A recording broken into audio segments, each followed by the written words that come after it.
सुप्रभातम विद्यार्थियों, आप सभी का संस्कृत की कक्षा में स्वागत है। आज हम सभी किरातार्जुनीयम के प्रथम सर्ग के बारे में पढ़ेंगे, जो आपके कोटा विश्वविद्यालय के बीए फाइनल के द्वितीय प्रश्न पत्र में है। हमने विगत कक्षाओं में 21 श्लोक पढ़े थे। अग्रिम जो 22वां श्लोक और उसके बाद में आने वाले जो श्लोक है उनके बारे में पढ़ेंगे। तो मैं कुलदीप शर्मा, सहायक आचार्य, राजकीय कन्या महाविद्यालय सवाई माधोपुर, और प्रस्तुत है 22वां श्लोक। सयौवराज्ये नवयौवनोद्धतं निधाय दुःशासनमिद्धशासन मखेष्वखिन्नोऽनुमत पुरोधसा धीनोति हव्येन हिरण्यरेतसम्। जैसा कि मैंने आपको बताया कि जो दूत है वनेचर, वह दुर्योधन की स्थिति को देख करके पुनः युधिष्ठिर के पास आता है। तो वह जो दुर्योधन है वो क्या क्या कार्य कर रहा है उसका वर्णन हम अभी जो श्लोक पढ़ रहे हैं उनमें मिलता है। तो 22वां जो श्लोक है इसमें क्या है? सह यौवराज्ये नवयौवनोद्धतम। अब देखो इसका अर्थ क्या होता है? नव का अर्थ होता है नया, ठीक है। यौवन का अर्थ होता है तारुण्य अर्थात जवानी। उद्धत बोलते हैं प्रगल्भ अर्थात नई जवानी से थोड़ा सा पागल हुआ या प्रगल्भ हुआ। तो यहाँ पर कहने का मतलब क्या है कि यहाँ पर जो दुर्योधन है वो किस प्रकार से धर्म की रक्षा करने में अपने आप को काम में लगा रहा है। तो वह प्रतापी राजा दुर्योधन की आज्ञा का कोई उल्लंघन कोई भी नहीं कर पाता। अतः उसे नई जवानी के कारण उद्धत दुशासन को युवराज बनाकर समस्त राजकार्य उसे सौंप दिए हैं और स्वयं अप्रमत्त होकर पुरोहित के उपदेश के अनुसार वह यज्ञ यागादि में हवियों के द्वारा अग्नि को प्रसन्न कर रहा है। ये तो इसका है, इसमें जो श्लोक का जो भावार्थ है वो है। अब देखो सह का यहाँ पर अर्थ होता है विद्यार्थियों दुर्योधन। यौवराज्य का मतलब क्या है? अपनी युवावस्था में जो प्राप्त किया है राज्य, उसमें नवयौवनोद्धतम अर्थात नई तरुणाई से प्रगल्भ या नई जवानी से जो प्रगल्भ हो रखा है। निधाय, अब इसमें निधाय का अर्थ होता है कि रख करके। निधाय का मतलब नियुक्त करके, नियुच्य अर्थात नियुक्ति करके। दुशासनम, ये जो दुशासन है, अब इसमें दुशासन शब्द का यहाँ पर अर्थ होता है दुर्योधन, अर्थात दुर्योधन को उसके बाद में इद्ध शासन है। अब देखो यहाँ पर इद्ध शासन का अर्थ क्या होता है? पूजित निदेश है, अर्थात अप्रतिहत आज्ञा वाला, जिसकी आज्ञा का कोई उल्लंघन नहीं कर सकता है, उसको बोलते हैं इद्ध शासन, ठीक है। उसके बाद में मखेशु अखिन्नो नुमतः। अब मखेशु में सप्तमी बहुवचन है, मख बोलते हैं यज्ञ को, तो सप्तमी बहुवचन का अर्थ होता है में। तो यज्ञों में अखिन्नो, अखिन्न शब्द का अर्थ होता है प्रमाद शून्य होकर के, किसी भी प्रकार का खेद नहीं, आलस्य नहीं प्रकट करके। अनुमतः, अनुमतः का अर्थ होता है उपदेश दिया हुआ। पुरोधसा, पुरोधसा शब्द में तृतीया एक वचन है, जिसका अर्थ होता है पुरोहित के द्वारा, अर्थात जो पुरोहित कहते हैं, गुरुजन कहते हैं, उनकी आज्ञा को पाकर के वह अप्रमत्त अखिन्न है, अर्थात बिना किसी आलस के। दिनोति हव्येन, दिनोति शब्द का अर्थ होता है प्रसन्न करना। हव्य बोलते हैं हविषा, अर्थात हवि के द्वारा। हिरण्यरेतसम, हिरण्यरेतस का अर्थ होता है विद्यार्थियों अग्नि। इस प्रकार इसका अर्थ क्या हो गया कि दुर्योधन है वो धर्म पालन की वृत्ति है, वो किस प्रकार से कर रहा है कि राजा दुर्योधन की आज्ञा का कोई उल्लंघन नहीं कर रहा था, इसलिए उसे नई जवानी के कारण उद्धत दुशासन को युवराज बनाकर पूरे के पूरे राजकाज का काम उसे सौंप दिया। और स्वयं भी वह दुर्योधन है वो पुरोहितों की, अच्छे गुरुओं की आज्ञा लेकर के उपदेश के अनुसार यज्ञ आदि करके उसमें हवि डाल करके अग्नि को क्या कर रहा है, प्रसन्न कर रहा है। विद्यार्थियों आगे 23वां श्लोक है वो कुछ इस प्रकार है। प्रलीन भूपालमपि स्थिरायति प्रशासदावारिधिमण्डलं भुवः सचिन्तयत्येव भियस्त्वदेष्यति अहो दुरन्ता बलवद्विरोधिता। इसका अर्थ क्या होता है विद्यार्थियों? दुर्योधन के सभी शत्रु राजा नष्ट हो चुके हैं, अतः समुद्र तक विस्तारित उसका राज्य भविष्य के लिए भी यद्यपि स्थिर तो है, तो भी आपकी ओर से आने वाली विपत्तियों की शंका से वह सदा चिंता में रहता है, क्योंकि प्रबल पुरुषों के साथ विरोध भी अवसान पर्यंत दुखजनक होता है। अच्छे व्यक्तियों के साथ का विरोध करना भी क्या होता है विद्यार्थियों, अंत में दुखदायी होता है। अब हम इस श्लोक का अर्थ समझते हैं। अब देखो, प्रलीन भूपाल शब्द का अर्थ होता है कि शत्रु रहितम इति भावः, शत्रु शून्य। प्रलीन का अर्थ होता है विलीन हो गए। भूपाल, भू अर्थात जमीन, पाल मतलब रक्षा करने वाले। तो जमीन की जो रक्षा करने वाले हैं वो सभी क्या है, राजा हट गए हैं, नष्ट हो गए हैं। स्थिरायति, अब देखो स्थिरायति का अर्थ होता है चिरस्थायी, अर्थात लंबे समय तक टिकने वाला उसका राज्य हो गया है। प्रशासदावारिधिमण्डलं भुवि, अब देखो प्रशासत आवारिधि ऐसा इसका विच्छेद होता है। प्रशासक का अर्थ होता है जिसने प्रशासन किया, राज्य का प्रशासन संभाला। कहां तक संभाला उसने? आवारिधि, वारिधि बोलते हैं समुद्र को, और कहीं पर भी आ लग जाता है तो उसका अर्थ होता है पर्यंत, अर्थात समुद्र तक उसने क्या किया, शासन किया। मंडल बोलते हैं राज्य को। भुवः, भुवः शब्द षष्ठी एकवचन है, ठीक है, भू शब्द का। तो पृथिव्याः, पृथ्वी का, अर्थात उसने समुद्र पर्यंत तक जितनी भी पृथ्वी का भूभागक क्षेत्र है उसका उसने क्या किया, सब पर अपना राज्य का शासन किया, ठीक है। और शासन भी कैसा, जिसमें एक भी शत्रु नहीं था उसका, बिल्कुल निष्कंटक। सचिंतयति एव, यण संधि है विद्यार्थी। सह मतलब वह दुर्योधन, चिंतयति एव वह हमेशा चिंतन करता ही रहता है।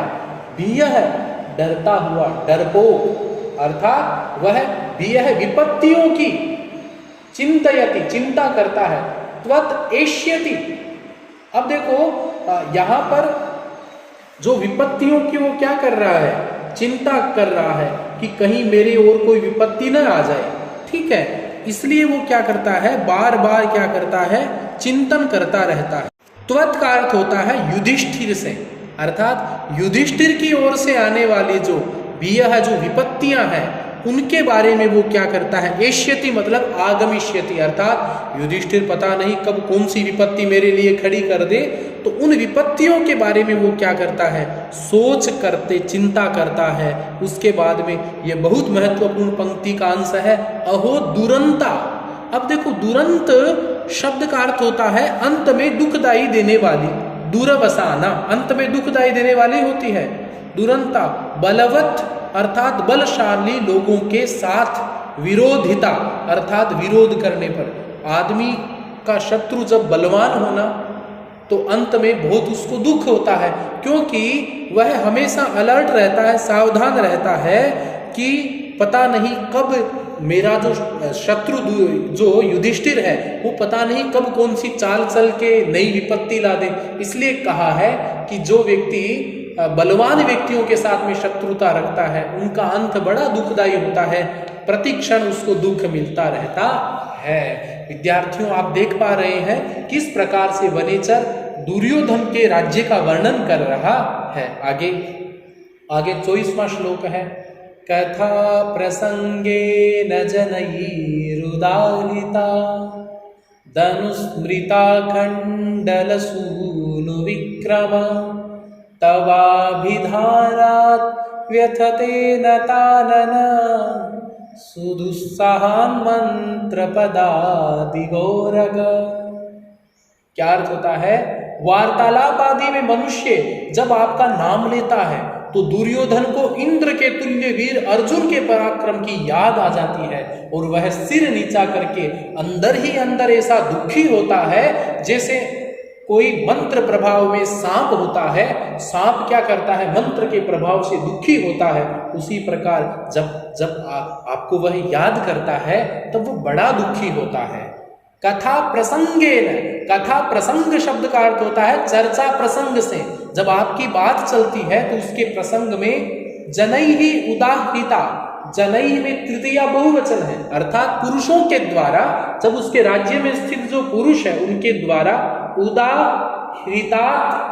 उदाहृतात अर्थात उच्चारण करने से, जब आपका कोई उच्चारण करता है, युधिष्ठिर के नाम का उच्चारण करता है, तब उदाहृता अनुस्मृता खंडल सूनु विक्रम।